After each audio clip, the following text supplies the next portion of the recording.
ഇന്ന് ഞാൻ വന്നിട്ടുള്ളത് രണ്ട് രീതിയിൽ ചെയ്യാൻ പറ്റുന്ന ഊത്തപ്പത്തിൻ്റെ റെസിപ്പിയുമായിട്ടാണ്. അപ്പോൾ നമുക്ക് നോക്കാം. അപ്പോൾ നമ്മുടെ ഊത്തപ്പം റെഡിയാക്കാനായിട്ട് ഞാനിവിടെ കുറച്ച് ദോശമാവ് എടുത്തിട്ടുണ്ട്. ദോശമാവ് അല്ലെങ്കിൽ വെള്ളപ്പത്തിൻ്റെ മാവായാലും മതി. പിന്നെ ഇതിലേക്ക് കുറച്ച് വെജിറ്റബിൾസ് എടുത്തിട്ടുണ്ട്. 3 കളറിലുള്ള ക്യാപ്സിക്കം ചെറുതായി അരിഞ്ഞത്, അതുപോലെ ഒരു സവാളയുടെ പകുതി ചെറുതായി അരിഞ്ഞത്, ഒരു ക്യാരറ്റിൻ്റെ പകുതി ഗ്രേറ്റ് ചെയ്തെടുത്തത്, കുറച്ച് മല്ലിയില.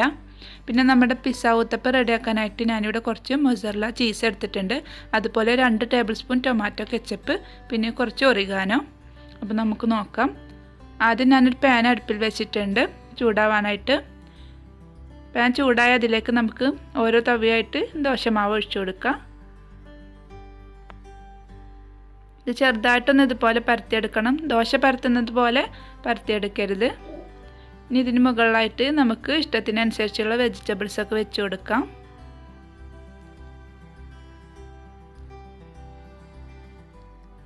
ഇനി ഇതിന് മുകളിലായിട്ട് നമുക്ക് ഒരു 1/2 ടീസ്പൂൺ ഓയിൽ ഒന്ന് സ്പ്രെഡ് ചെയ്ത് കൊടുക്കാം. ഇനി ഇതൊന്ന് 1 മിനിറ്റ് ഒന്ന് അടച്ചു വെക്കാം. അപ്പോൾ ഇത് കുക്കായിട്ടുണ്ട്. ഇനി ഇത് നമുക്കൊന്ന് തിരിച്ചിട്ട് കൊടുക്കണം. ഒന്ന് തിരിച്ചിട്ടിട്ട് ഒരു 1/2 മിനിറ്റ് കൂടെ തിരിച്ചിട്ട് വേവിച്ചെടുക്കാം. അപ്പോൾ നമ്മുടെ ഈ ഊത്തപ്പം റെഡി ആയിട്ടുണ്ട്. ഇനി ഇത് നമുക്ക് പാനിൽ നിന്ന് മാറ്റാം. ഇതുപോലെ ബാക്കിയുള്ള ഊത്തപ്പങ്ങളും റെഡിയാക്കിയെടുക്കാം.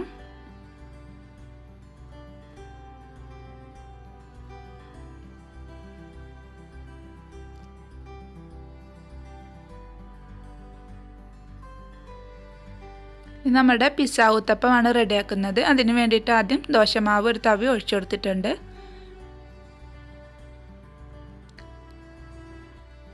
ഇനി ഇതിന് മുകളിലായിട്ട് നമ്മുടെ ടൊമാറ്റോ കെച്ചപ്പ് ഇതുപോലെ ഒന്ന് ഒറ്റിച്ചു കൊടുക്കുക. നന്നായിട്ട് സ്പ്രെഡ് ചെയ്ത് കൊടുക്കാൻ പറ്റില്ല, നമ്മുടെ മാവ് കുക്കാവാത്തതുകൊണ്ട്. ഇനി ഇതിന് മുകളിലായിട്ട് കുറച്ച് മൊസറല്ല ചീസ് ഇട്ട് കൊടുത്തിട്ടുണ്ട്. കുറച്ച് ഒറിഗാനോ ഒന്ന് സ്പ്രെഡ് ചെയ്ത് കൊടുക്കാം. ഇനി ഇതിന് മുകളിലായിട്ട് നമുക്ക് വെജിറ്റബിൾസ് വെച്ച് കൊടുക്കാം. വെജിറ്റബിൾസൊക്കെ നമ്മുടെ ഇഷ്ടത്തിനനുസരിച്ച് വെച്ച് കൊടുക്കാം.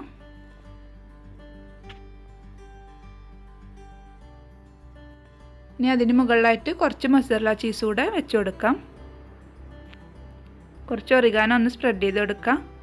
ഇത് നമുക്ക് ചെറിയ തീയിലിട്ടിട്ട് അടച്ച് വെച്ച് ഈ ചീസ് ഒന്ന് മെൽറ്റ് ആവുന്നത് വരെ വേവിച്ചെടുക്കാം. അപ്പോൾ ഇത് റെഡി ആയിട്ടുണ്ട്. നമ്മുടെ ചീസൊക്കെ നന്നായിട്ട് മെൽറ്റായിട്ട് വന്നിട്ടുണ്ട്. ഇത് നമുക്ക് പാനിൽ നിന്ന് മാറ്റാം. ഇതുപോലെ ബാക്കിയുള്ള പിസ്സ ഊത്തപ്പങ്ങളും റെഡിയാക്കി എടുക്കാം.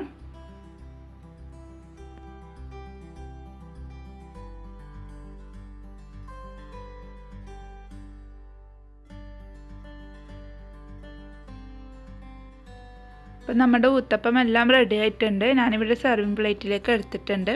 അപ്പോൾ ഇത് നമ്മുടെ സാധാരണ ഊത്തപ്പമാണ്. അപ്പോൾ നല്ല ടേസ്റ്റി ആയിട്ടുള്ളൊരു ഊത്തപ്പമാണിത്.